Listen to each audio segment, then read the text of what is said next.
Okay, so to start off our new lesson, I'm going to have everybody take out a blank sheet of piece of paper and a pencil, and in 2 to 3 sentences, complete sentences, please write down what symbolism means to you. You'll have about 2 to 3 minutes to complete that.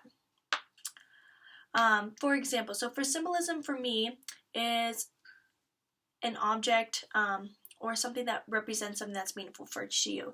So like for me, pink symbolizes something calming for me because my childhood bedroom was pink, and so something like that. So I'm just going to give you guys a couple more minutes and finish it up, and when you're done, put your pencil on the table.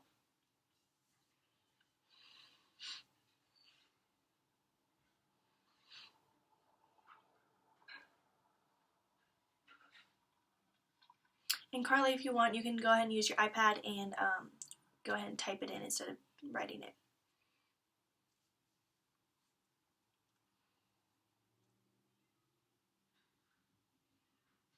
Is everybody done?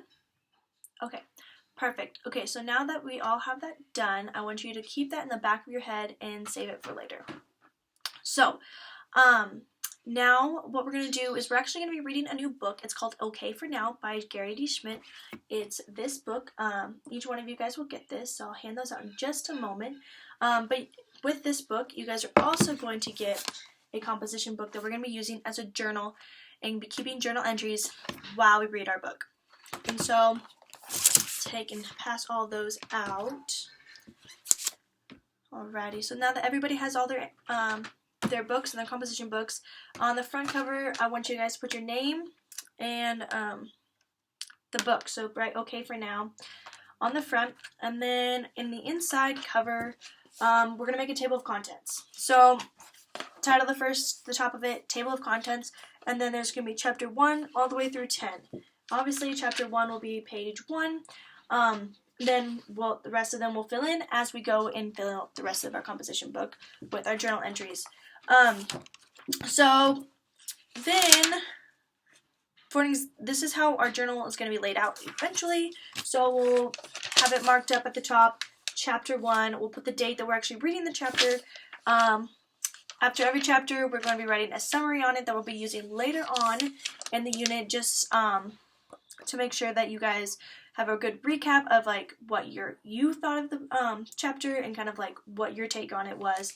For every couple chapters, not every chapter, but unless you want to, we'll be doing character analysis. So we'll have all those down, and then we'll typically have chapter questions, which I will give to you guys at the end of the chapter. And then while we're reading, be sure to keep note of key quotes that you guys can use later on in the unit. So everybody get out your book and let's get on to chapter 1.